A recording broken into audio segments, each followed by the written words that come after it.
Iniciamos el bloque 3. Vamos a hablar del mapa de la psicosis en este bloque. Vamos a hablar de qué es la psicosis breve, cuáles son los criterios para hacer un diagnóstico. El más clave es que es menos de un mes del cuadro psicótico. Puede existir un desencadenante claro, una recuperación completa. El trastorno esquizofreniforme, que dura 1 a 6 meses, que tiene síntomas de esquizofrenia, pero sin llegar al tiempo mínimo que son 6 meses. La esquizofrenia, que es más de 6 meses, que hay un deterioro funcional y síntomas tanto positivos como negativos. El trastorno esquizoafectivo, que es la presencia de un síndrome psicótico más episodios afectivos, que pueden ser compatibles con depresión o manía de manera simultánea. Y también tenemos el trastorno delirante, que son delirios sin alucinaciones prominentes, una funcionalidad preservada. Suelo decir, hay un núcleo delirante que no se hace presente si no se topa. Y las psicosis inducidas por sustancias, que estamos hablando por drogas, cannabis, cocaína, anfetaminas, alcohol o algunos medicamentos. Sí, y ahí viene el detalle que salva diagnósticos. La psicosis breve es un susto de 30 días, con causa obvia, violencia, parto, duelo, y se va sola con una dosis corta. El paciente recuerda todo y vuelve a funcionar. Es como un cortocircuito que se apaga. El esquizofreniforme es esquizofrenia medio camino, 1 a 6 meses, síntomas completos, pero aún hay chance de que no pase de ahí. Un 30% se cura si actúas rápido. Esquizoafectivo es psicosis más depresión o manía al mismo tiempo. Oye voces mañana, se siente Dios, pasado se quiere morir. No es que sea bipolar con voces, es que la voz y la euforia comparten circuito. Trastorno delirante, delirio único, bien armado, sin desorganización. El hombre cree que su esposa lo engaña con la NASA, pero trabaja, cocina, no oye nada. Si no lo tocas, no sale. Si lo tocas, explota. No necesita hospital, necesita tiempo y no confrontarlo. Y las inducidas por sustancias, la más común en urgencia. El chaval fuma cannabis de 25% THX y oye que las paredes respiran. Pasan 24 horas. Cocaína, anfetaminas, delirio persecutorio con taquicardia. Se va cuando baja la droga. Alcohol, delirio de celos a las 12 m. Suele ser breve. Medicamentos, corticoides, levodopa, hasta efedrina de antigripal. El truco, desaparece en 48 horas sin pastilla, inducida. Si no, busca más. En resumen, breve igual a menos de 30 días. Esquizofreniforme igual a 1,6. Esquizofreniforme igual a psicosis más ánimo. Delirante igual a puro. Inducidas, causa química. El médico general no decide cuál, decide derivar según duración y contexto, y eso ya es suficiente para cambiar todo.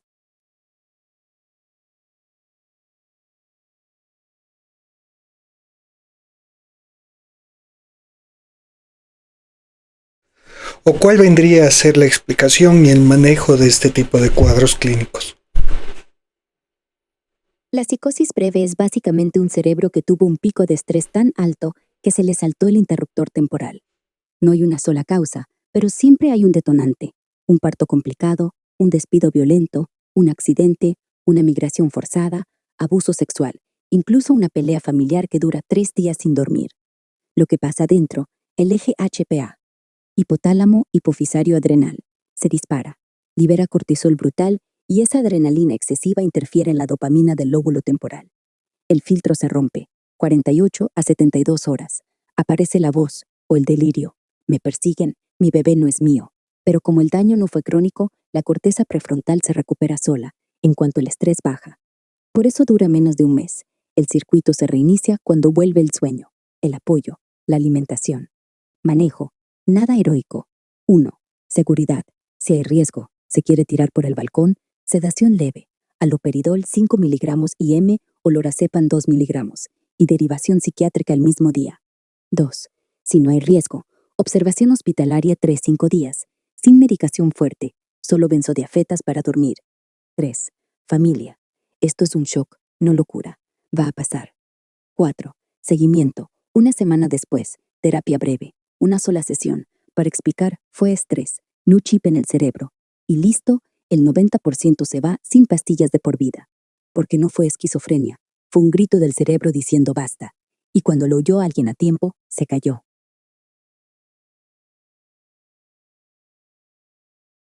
B. ¿Cómo sabemos que esta psicosis breve no es un trastorno esquizofreniforme? El esquizofreniforme se ve cuando la recuperación no llega a los 30 días. La persona sigue oyendo voces, o el delirio no se disuelve, o empieza a aparecer apatía, aislamiento y el deterioro.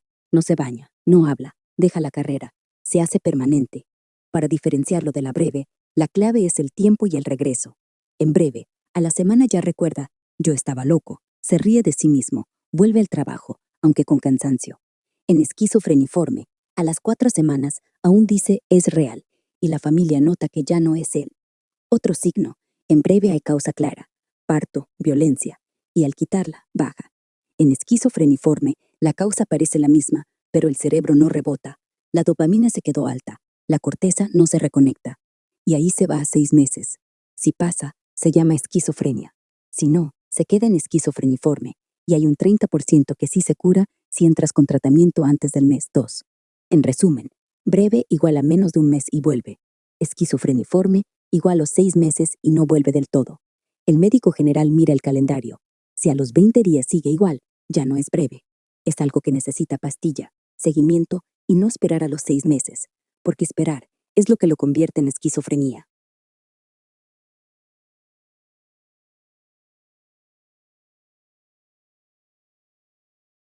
¿Incluso puede presentarse a pesar de estar usando tratamiento?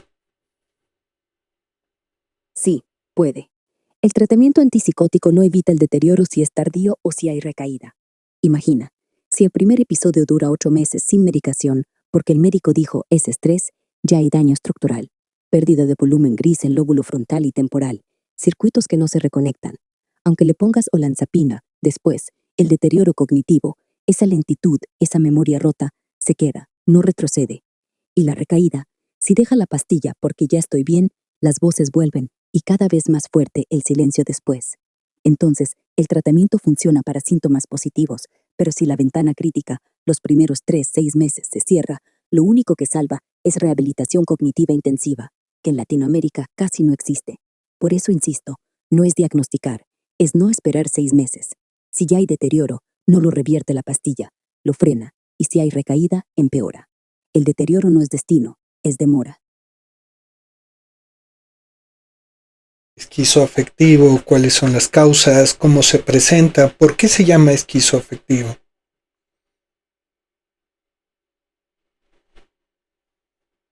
El trastorno esquizoafectivo se llama así porque no es solo esquizofrenia, ni solo afectivo. Es ambos entrelazados, como dos cables que no se sueltan. Se presenta así. Un día la persona oye voces, tiene delirios de persecución, está desorganizada, y 2 semanas después cae en depresión brutal o en manía. No duerme, habla sin parar, gasta todo, pero dentro de ese vuelo hay un delirio. Dios me habla. La psicosis y el ánimo van al mismo tiempo, no uno después del otro, como en bipolar con voces ocasionales. Causa, lo mismo que esquizofrenia, dopamina alta, corteza prefrontal baja, más un desajuste en serotonina y noradrenalina que regulan el ánimo. Muchos tienen historia familiar de bipolaridad o depresión. Otros tuvieron trauma infantil que dejó el eje HPA hiperactivo. En mujeres, parto o tiroides postparto desencadena. En hombres, cannabis a los 16. Diferencia clave. En bipolar, la psicosis es de fondo, voces solo cuando está en manía. Aquí la psicosis sigue aunque el ánimo se calme. Por ejemplo, después de la manía, el delirio no se va, solo se apaga el vuelo. Diagnóstico, psicosis más depresión o manía, al mismo tiempo, durante al menos 2 semanas, y la voz persiste aunque el ánimo mejore. Tratamiento, antipsicótico más estabilizador, litio o valproato, sin uno de los dos falla. Por eso se llama esquizoafectivo. La esquizo es la voz que no se va, el afectivo es el ánimo que sube y baja, y entre ambos, la persona vive en 2 radios desajustadas. En niños, la psicosis, la esquizofrenia y todo esto, ¿cómo se presenta en niños específicamente? En niños no hay esquizoafectivo antes de la pubertad. El cerebro no tiene la madurez para ese doble golpe. Pero sí hay esquizofrenia infantil, muy rara, 1 de cada 40.000, y se ve distinta. No son voces adultas, son pensamientos que parecen ajenos. Un niño de 8 años dice, el robot dentro de mí me obliga a saltar, o dibuja ojos en todas las paredes porque me vigilan. Delirios son mágicos. Mis dibujos cobran vida. No hay delirio de celos ni grandeza, porque no conocen el mundo adulto. La apatía es aún más sutil. Deja de jugar, mira la pared, responde sí a todo. No es autismo. El lenguaje se perdió después, no antes. Desencadena. Trauma grave, abuso, separación brutal o genética fuerte, hermanos con esquizofrenia. Tratamiento. Antipsicótico en dosis baja. Nunca sedantes que lo duerman. Terapia de juego para que vuelva a dibujar sin miedo. Esquizofrenia breve, sí ocurre. Después de un incendio, un hospital, un abandono. Dura días. Mami está muerta, aunque la veo. Se va cuando duermen, la abrazan. En resumen, en niños, la esquizofrenia es temprana, 5-12 años, rara, mágica. El esquizoafectivo llega después de los 14, cuando el ánimo ya explota. Pero el signo universal deja de jugar. Y eso, en un niño, es alarma roja. Este tema, podemos hablar de los trastornos delirantes, de esos delirios ocultos que tiene mucha gente, que se las ve funcionar normalmente y cuando se topa ese núcleo delirante explota y aparece toda la sintomatología.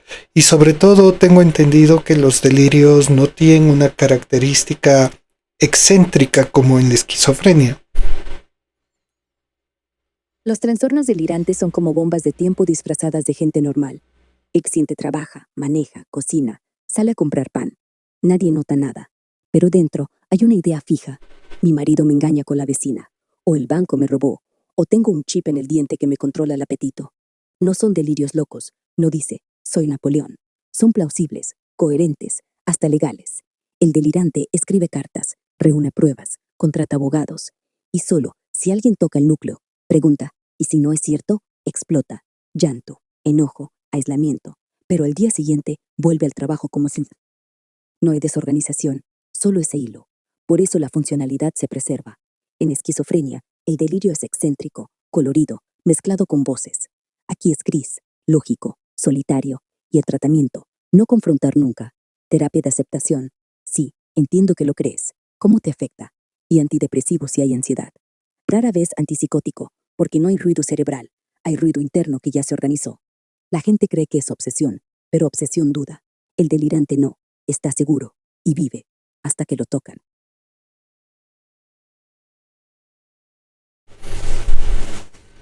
Hay 6 tipos clásicos, y cada uno tiene su lógica interna. 1. Persecutorio, el más común. Me vigilan, me envenenan, me hackean el móvil. No oye voces, solo siente que hay pruebas. 2. Celotípico, el cónyuge engaña. No hay pruebas reales. Notó que el olor de la lavandería cambió. Funciona, pero vigila cada paso. 3. Somático, algo falla dentro. Tengo un tumor que me roba el pensamiento. Mi sangre es veneno. Va al médico 20 veces y sale normal, pero la idea sigue. 4. De grandeza, menos frecuente en delirante puro. Soy el elegido para salvar el barrio, pero sin voces ni desorganización. Sigue trabajando como contable. 5. Erótico, alguien famoso me ama. No se obsesiona con el cantante, cree que le manda mensajes en el código QR del café. No persigue, espera. 6. Mixto, combina 2, como persecutorio somático. Me envenenan para que no revele el secreto. Sigue siendo lógico, solo que a 2 pistas. Todos tienen un punto. Si no lo tocas, viven. Si lo tocas, explotan. Y nadie lo nota hasta que alguien pregunta. ¿Y si no es verdad? Ahí se ve la grieta. Tú acabas de decir, y sobre todo son cuadros clínicos difíciles de tratar porque las personas están pensando que es realidad lo que está sucediendo, incluso llegan a poner en riesgo a otras personas. Sí, y ahí está el problema. No se defienden con lógica, se defienden con acción. El celotípico que pone GPS en el coche de su esposa no cree quizás, cree, lo sé. El somático que toma 50 pastillas porque mi sangre es tóxica se mata lento sin querer. El persecutorio que rompe el ordenador porque me espían se queda sin trabajo y sin red. Y lo peor, si les dices estás enfermo, lo toman como confirmación. Claro que es real. El doctor lo sabe. No se dan cuenta de que el delirio es su propia construcción. Por eso no uso antipsicóticos de entrada. Empeoran la duda. Les digo, entiendo que creas esto. ¿Cómo podemos bajarle el volumen sin que te lastime? Y si hay riesgo, amenaza con arma, suicidio por veneno interno. Sí, haloperidol, corto, internación 48 horas. Pero lo normal es terapia de aceptación. No discutir, solo acompañar. Y sí, ponen en riesgo. No por maldad, porque su realidad es peligro permanente. Y cuando actúan, es defensa, no agresión. El tratamiento no es curarlo, es enseñarle a vivir con la grieta sin que lo rompa. Porque el delirante no está loco, está convencido. Y convencer al convencido solo se hace con tiempo, no con verdad. Eh, no sé, yo tengo una visión que es muy incisivo por los efectos colaterales, es bastante fuerte y suele favorecer a que los pacientes dejen la medicación. ¿Qué opinas de los antipsicóticos atípicos? Sí, el haloperidol es un martillo, funciona, pero deja moretones, parálisis extrapiramidales, rigidez, babeo, miedo a moverse. Muchos tiran la caja al día 3. Por eso yo lo uso solo en urgencia, cuando alguien está gritando que le matan, intramuscular, y una sola dosis. Luego cambio. Los atípicos cambian el juego. Olanzapina, risperidona, quetiapina, aripiprazol. Bloquean dopamina menos, tocan más serotonina, menos sedación, menos temblores. Y en delirantes, que suelen ser leves, quetiapina 50 miligramos por noche es suficiente. Baja la ansiedad sin quitar la cabeza. Aripiprazol incluso activa un poquito la motivación, porque no solo bloquea, también modula, como un botón de volumen, no un apagón. El tema, el efecto secundario sigue siendo peso y sueño, pero peso controlado, con dieta y 300 miligramos de quetiapina, duermen mejor que 5 miligramos de Aldol y tiemblan. Así que opino, atípicos primero, haloperidol solo para fuego real, porque si el paciente deja el fármaco, el delirio gana, y yo prefiero un sobrepeso controlado que un cuchillo en la mano.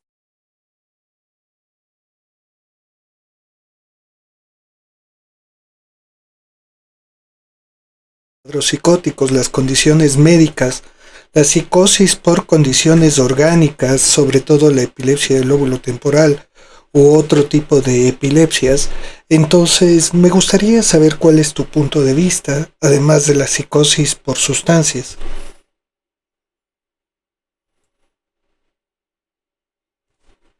Las psicosis orgánicas son el gran olvido. Epilepsia del lóbulo temporal. Lo veo cada año en neurología. No es posesión, es un foco eléctrico que hace que escuchen voces, vean auras, crean que el mundo huele a metal. Dura segundos a minutos, pero si el foco se dispara muy seguido, el delirio se queda. Mi hermana me odia porque sabe que soy demonio. Tratamiento, anticonvulsivo primero. Carbamazepina, lamotrigina. Y si la voz persiste, quetiapina baja. Otras causas, lupus que inflama el cerebro y da delirio somático. Hipotiroidismo grave, que hace oír anuncios, VIH sin tratar, encefalitis, B12-0, incluso cáncer cerebral chiquito en el lóbulo frontal. Siempre hay pista física, pupila desigual, rigidez, convulsión leve, fatiga brutal. En urgencia pido, hemograma, TSH, vitamina B12, TAC cabeza, y si hay epilepsia, EIE 24 horas. No es esquizofrenia, es epilepsia disfrazada, y si no la buscas, das haloperidol y empeoras el foco. Mi mantra, cualquier psicosis nueva en mayor de 40, o con convulsión, o con olor raro constante, no es mental, es médico. Busca el tumor antes del delirio. A veces, el antipsicótico es inútil. La pastilla que falta es la tiroxina o la carbamazepina. Y salvas 2 vidas, la del cerebro y la de la voz. Programa, ¿verdad? Sí, electroencefalograma. Me gusta decir EEG porque suena más corto, pero sí, es esa máquina con cables que mide las olas del cerebro. En casos de alucinaciones olfativas o cuando el paciente dice, siento que voy a morir antes de que pase, suele haber un foco epileptoide. Y si sale, anticonvulsivo antes que antipsicótico, porque la voz no es locura, es un chispa eléctrica que se quedó prendida. Y apagas la chispa, se apaga la voz, sin secuelas. Si no, tratas sombra y dejas el fuego. Considerar algo más que no has comentado, las psicosis inducidas por la cultura, además de otros cuadros psicóticos como el síndrome de Cotard o u otros. Sí, las psicosis culturales o cultogénicas no son delirios raros, son delirios compartidos que se activan solo en un contexto. En Ecuador, por ejemplo, un paciente llega diciendo, me embrujaron, me quitaron el alma. No es delirio de control, es un delirio de brujería, pero no cree que sea ciencia ficción. Lo cree porque el cura del pueblo le dijo eso a su mamá hace 20 años. El cerebro toma el miedo colectivo y lo hace sensorial, siento vacío en el pecho. Es alucinación olfativa, sin olor, o táctil. Siento me arrancan algo. Manejo, no discutir la brujería no existe. Dices, entiendo que sientas que te quitaron algo importante. Vamos a devolverte el poder. Antipsicótico bajo, más terapia familiar que diga, vamos a rezar, pero también a dormir. Se cura en semanas, porque el núcleo no es químico, es significado. Síndrome de Cotard es más extremo. Creo que estoy muerto. No suicida, porque ya lo está. No come porque los intestinos se pudrieron. No duerme porque la sangre está coagulada. Puede ser depresión terminal o psicosis pura. En consulta, que huele mal. Dice yo. Tratamiento antidepresivo más quetiapina. Y explicas, tu cuerpo vive, pero tu mente lo desconectó. Y le das espejo, tacto, comida, reconexión sensorial. Y hay más. Síndrome de Cador. Mi marido es un robot. O Fregoli. Todos cambian de cara para espiarme. Son delirios identificativos. El cerebro no reconoce caras. Así que inventa. EIE normal. RMN normal. Es dopamina sin causa orgánica. Se trata con antipsicótico atípico y terapia de reconocimiento. Mira fotos viejas. Toca la mano. Huele el perfume. El delirio se deshace cuando el sentido regresa. Resumen. Si el delirio tiene nombre cultural o literario, no es raro. Es un síntoma que pide contexto, no confrontación. Y siempre, valida primero, medicación después, reconexión al final. Síndrome de Capgras y o Fregoli. Sí, exactos. El síndrome de Capgras es cuando el paciente mira al ser más querido y dice, este no es mi esposo, mi hija, mi mamá. Es un impostor perfecto. La cara es la misma, el olor, la voz. Pero el cerebro no reconoce la emoción. El circuito que dice, este me ama, se cortó. Así que el amor desaparece. Y queda miedo. No es paranoia, es falta de vínculo emocional. Fregoli es lo opuesto. Todos son el mismo perseguidor disfrazado. El taxista, la vecina, el doctor. También de cara para vigilarme. No hay impostores. Hay uno que cambia. También es corte. El cerebro no integra, este es nuevo. Y dice, es él otra vez. Ambos son delirios identificativos, no culturales. Pasa después de trauma craneal, Alzheimer temprano o esquizofrenia de inicio. Tratamiento. No digas es tu mamá. Di, entiendo que sientas que no es ella. Vamos a hacer algo para que vuelva el reconocimiento. Antipsicótico, más terapia de memoria. Tocar fotos, oler perfumes viejos, repetir nombres. Poco a poco, el circuito se reconecta. Y si no, quetiapina 100 miligramos y acompañamiento. Sí, parece distinto, pero estamos juntos. No se cura la duda, se cura el terror. Y la familia aprende. No discutir, solo estar. Porque para el paciente no es idea, es evidencia. Y la evidencia se cambia con sensación, no con razón. Dosis inducida por sustancias. El cannabis sigue siendo una sustancia muy ocupada por la población joven o adulta que realmente ha generado muchos problemas y que muy pocas veces existe la conciencia que puede generar un cuadro psicótico, incluso grave, muy parecido a la esquizofrenia o la esquizofrenia en sí.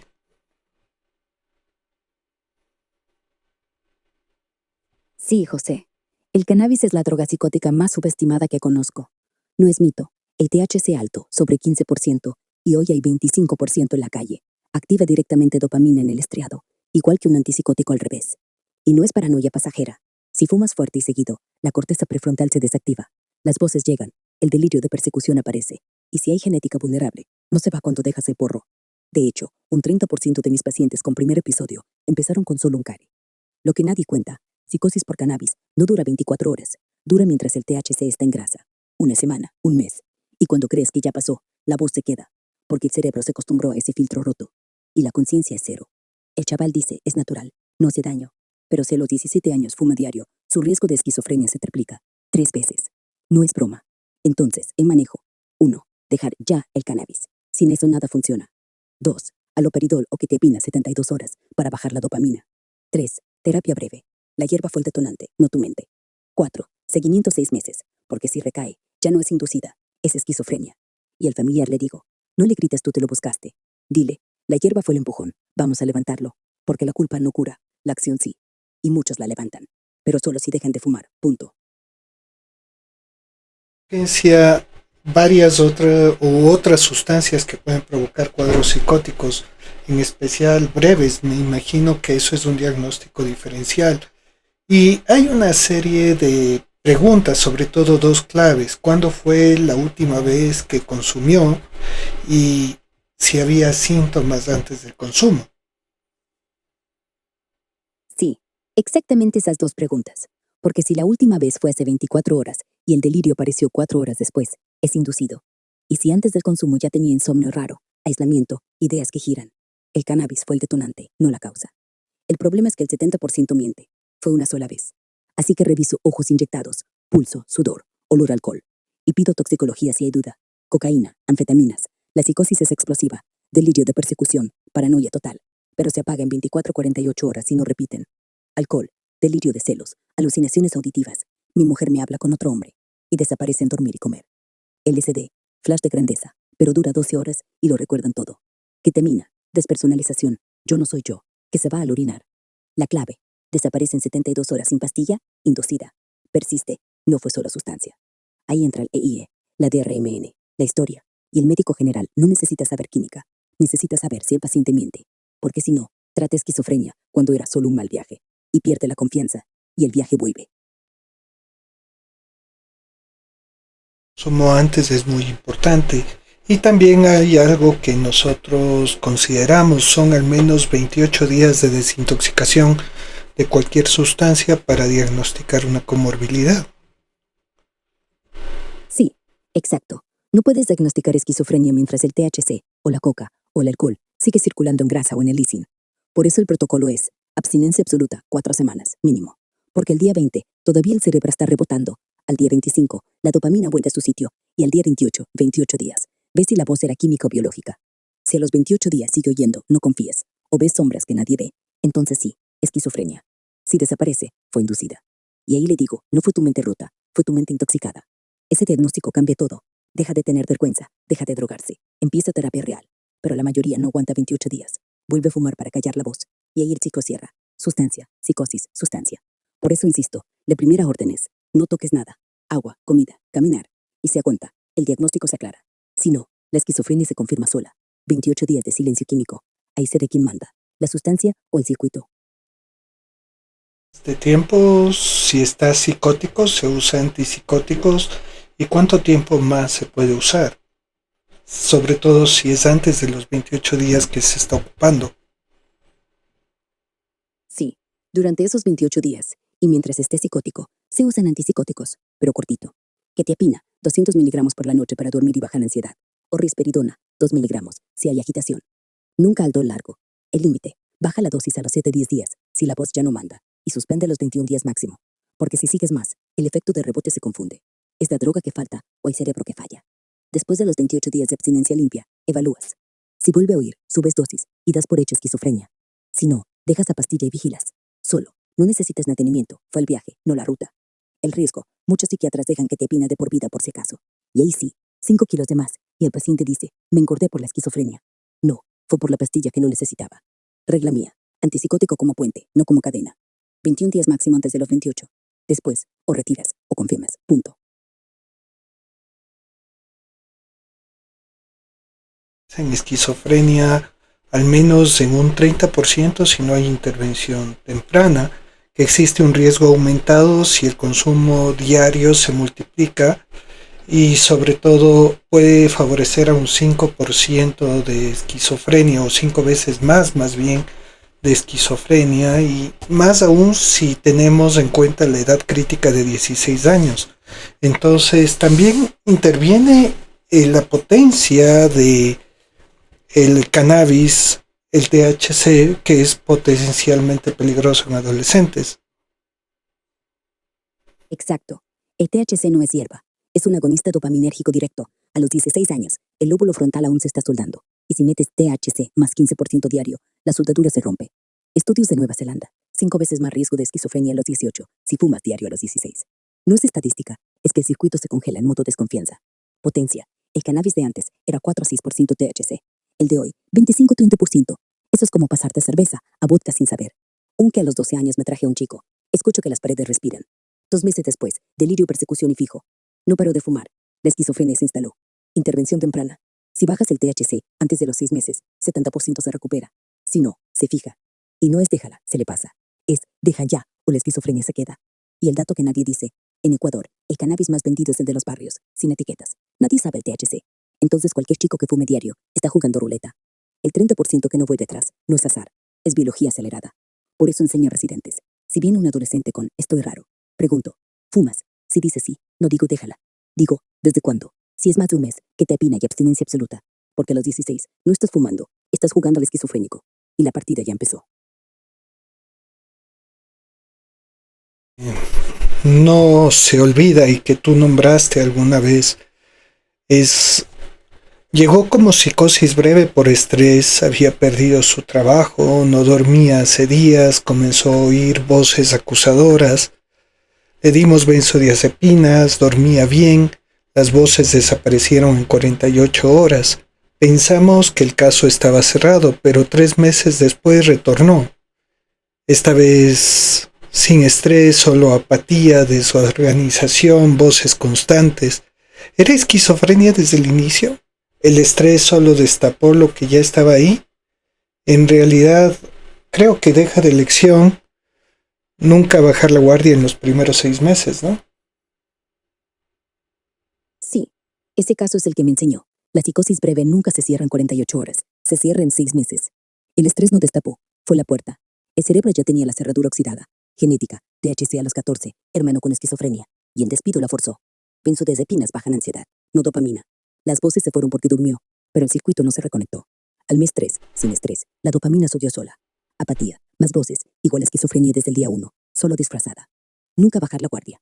Cita a la semana, a los 15 días, a los 2 meses, a 6. Si hay una sola voz o una sola tarde de aislamiento, no dices ya pasó, dices seguimos, porque el silencio que viene después es el que mata, no el grito. Y ese paciente, 3 meses después, ya no tenía estrés, tenía enfermedad. El estrés fue la chispa, la pólvora ya estaba cargada. Y el antipsicótico llegó tarde. Por eso yo digo, 6 meses de seguimiento obligatorio. Después, puedes bajar la pastilla, antes no, punto. Entonces, ¿hay que mantener el tratamiento antipsicótico por 6 meses o entendí mal? No, no por 6 meses, solo el tiempo suficiente para que el cerebro se estabilice. Unas 4 a 6 semanas máximo. Después bajas dosis y observas. El seguimiento es de 6 meses, no la pastilla, porque si retiras antes, la voz regresa. Si sigues mucho, el paciente se va. El equilibrio, dar 4 a 6 semanas de cobertura.